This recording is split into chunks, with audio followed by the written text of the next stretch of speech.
আসসালামু আলাইকুম, সবাইকে শুভেচ্ছা জানাচ্ছি। মাসুম মাহবুব দেখছেন ওপেন পেজ ইউটিউব চ্যানেল এবং মাসুম মাহবুব ফেসবুক পেজ।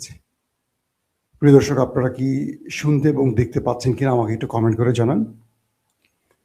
আজকে মন খারাপের মতো কিছু খবর আছে, চেষ্টা করব তার মধ্যেও কিছু মন ভালো করার খবর দেবার জন্য। আপনারা কি একদম ক্লিয়ার দেখতে এবং শুনতে পাচ্ছেন?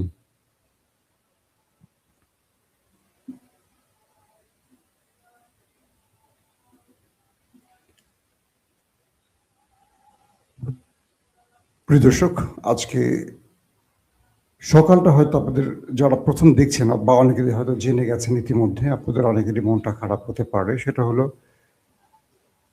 ইরানের সর্বোচ্চ ধর্মীয় নেতা আয়াতুল্লাহ আলী খামেনি আর বেঁচে নেই। ইরানের রাষ্ট্রীয় গণমাধ্যম তারা স্বীকার করেছে যে ইসরায়েলের হামলায় শাহাদাত বরণ করেছেন ইরানের সর্বোচ্চ নেতা আলী খামেনি। কয়েকটি প্রশ্ন উঠেছে যে তাকে এত সহজে হত্যা করলো কিভাবে ইসরায়েল, কিভাবে পারল, নেপথ্যে কারা জড়িত ছিল, ২ নম্বর তার মৃত্যুতে কারা দায়িত্ব নিতে পারে, মার্কিন ইসরায়েলের স্বপ্ন কি পূরণ হবে, ৩ নম্বর প্রশ্ন যুদ্ধ কোন দিকে যাচ্ছে, তবে খামেনি এবং শীর্ষ কমান্ডারদের মৃত্যুর পর ইরান ইসরায়েল যুদ্ধ কোথায় গিয়ে থামবে। আপাতত এই ৩টি বিষয় নিয়ে সংক্ষিপ্ত লাইভ সেশনে আলোচনা করব ইনশাআল্লাহ।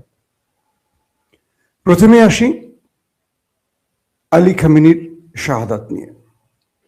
৮৬ থেকে ৮৭ বছর বয়সী আলী খামেনি প্রায় ৩৬ বছর ধরে ইরানের সর্বোচ্চ ক্ষমতায় বসে আছেন। রুহুল্লাহ খমেনির কাছ থেকে এই দায়িত্ব নিয়ে তিনি প্রায় ৩৬ বছর ইরানের বিপ্লবকে বাঁচিয়ে রেখেছেন, যেটাকে বলা হয় ইসলামিক প্রজাতন্ত্র ইরান। ইরানের মূল টার্গেট ছিল পশ্চিমা দুনিয়ার সাথে ইসলামী চেতনাকে বাঁচিয়ে রাখা এবং একটি ইনসাফ ভিত্তিক রাষ্ট্র প্রতিষ্ঠা করা। ইরান সেটা বা খামেনি পরিবার সেটা তার জীবন দিয়ে করে গেছেন। মার্কিনীদের টার্গেট হলো পৃথিবীতে কোনো মুসলিম রাষ্ট্র মাথা উঁচু করে দাঁড়াবে না, কেবল দাঁড়াতে পারবে বিড়াল অথবা ইঁদুরেরা অথবা তেলাপোকা।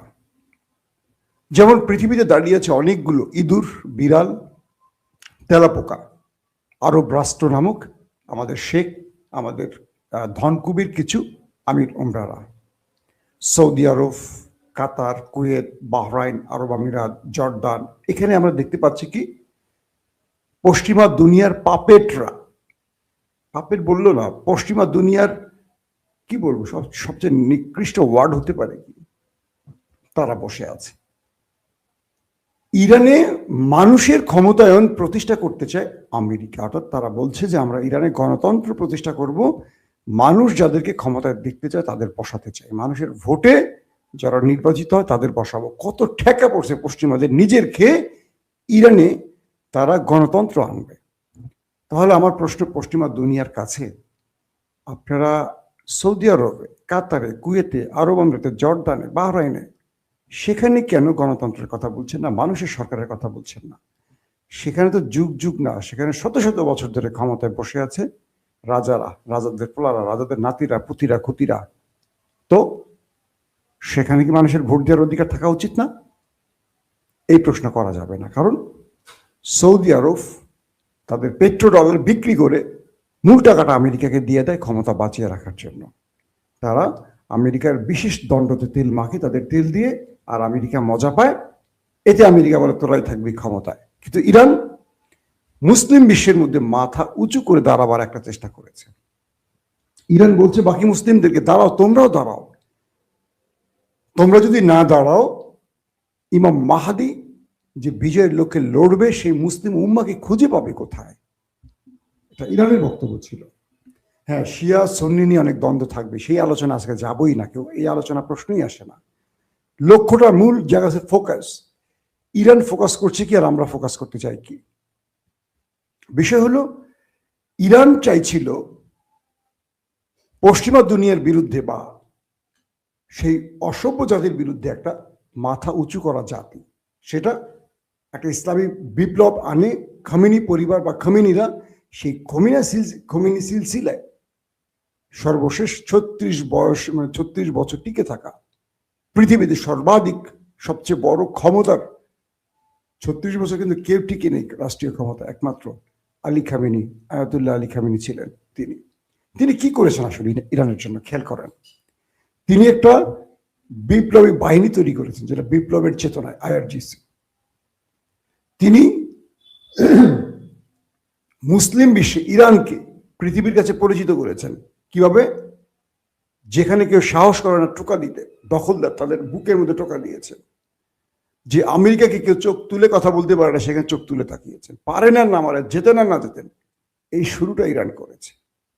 আর বাকি মুসলিম দেশগুলো আমেরিকা ইসরায়েলের কাছে মাথাটা নিচু করে বসে থাকার জি হুজুর করে। যাক, আলী খামেনিকে নিয়ে সবচেয়ে দুঃখজনক যে খবরটি হলো সেটি হলো ধারণা করা হচ্ছে ইরানের ভেতরে তার নিকটস্থ বিশ্বাসঘাতকদের কারণে তার এই মৃত্যুটা হতে পারে। কি রকম? আলী খামেনি যে বৈঠকটি করছিলেন তার দপ্তরে, এই বৈঠকটির তথ্য পুরোপুরি গোপন ছিল। হাতে গোনা কজন ব্যক্তি জানতেন। যারা জানতেন আইআরজিসির শীর্ষ কমান্ডার, শীর্ষ পলিটিশিয়ান যারা থাকবেন সেই মিটিংয়ে, কিছু কমান্ডার আর আলী খামেনি। সূত্রগুলো বলছে যে আমেরিকা বা ইসরায়েল নর্মালি রাতে আক্রমণ করে, কিন্তু এই গোপনীয়, অতি গোপনীয় মিটিংটির খবর যারা জানতেন তাদের মধ্যেই বিশ্বাসঘাতক ছিলেন বলা হচ্ছে।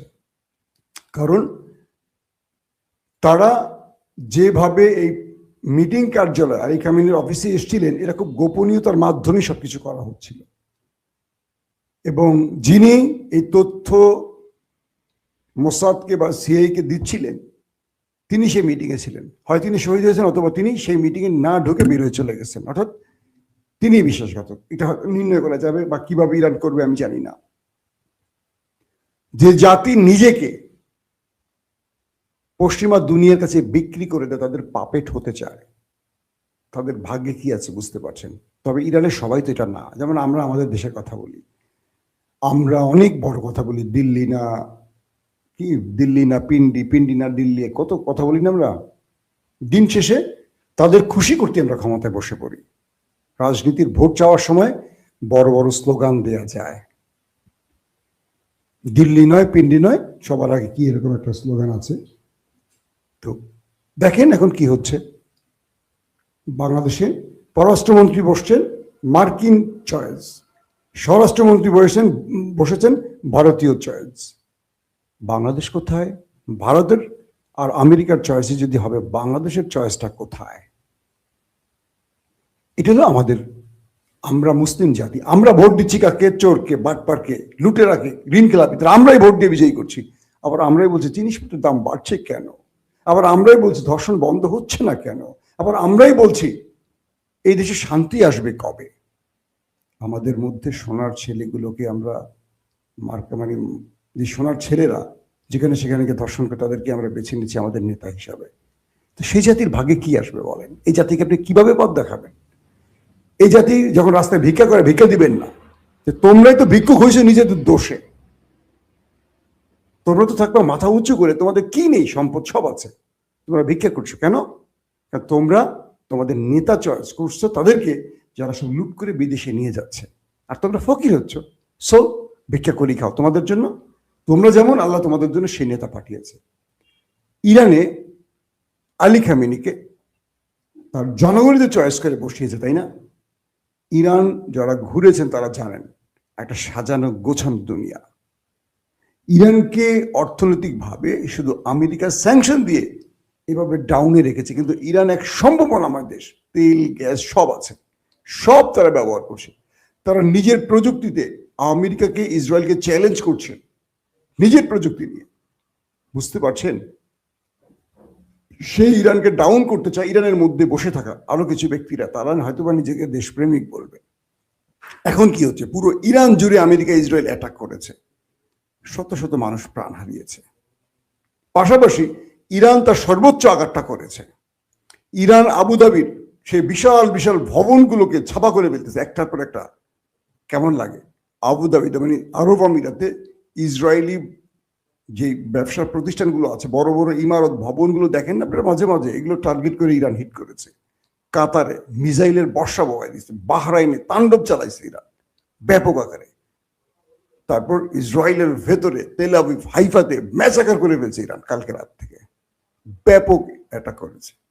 ইরানের আইআরজিসি বলছে তাদের সর্বোচ্চ নেতার মৃত্যুতে তারা শত্রু বাহিনীকে এমন মূল্য চুকাতে বাধ্য করবে যেটা পৃথিবী এর আগে দেখেনি। তার মানে তারা সর্বোচ্চ হামলার ঘোষণা দিয়ে ফেলেছে আইআরজিসি। বলা হচ্ছে এই হামলায় আইআরজিসি প্রধান, সেনাবাহিনীর প্রধান সহ গুরুত্বপূর্ণ অনেক শীর্ষ প্রধানরা মারা গেছে, শাহাদাত বরণ করেছে। মানে আলী খামেনির সাথে তারা সেই বৈঠকে ছিলেন। এবং যে আইআরজিসি যুদ্ধটা করে বিপ্লবী গার্ড বাহিনী, তারও প্রধান মারা গেছেন, সেনা প্রধান মারা গেছেন, এরকম শীর্ষ অনেক পলিটিশিয়ান, শীর্ষ কমান্ডাররা মারা গেছেন। এটা হলো সবচেয়ে দুঃখজনক। একসাথে মানে এই বিশাল সংখ্যক ক্ষতিটা আসলে কল্পনা করা যায় না, কিন্তু বিশ্বাসঘাতকরা এই কাজটিতে সহজ করে দিয়েছে আমেরিকার জন্য। কি আমেরিকা কি দিবে তাদের? ধরেন বিশাল অঙ্কের টাকা দেবে আমেরিকা, টাকার জন্য রাষ্ট্রটাকে বিক্রি করে দিলেন একজন ব্যক্তি। সির্ফ একজন ব্যক্তির বিশ্বাসঘাতকতায় ইরান কত বড় ক্ষতিগ্রস্ত হলো দেখেন।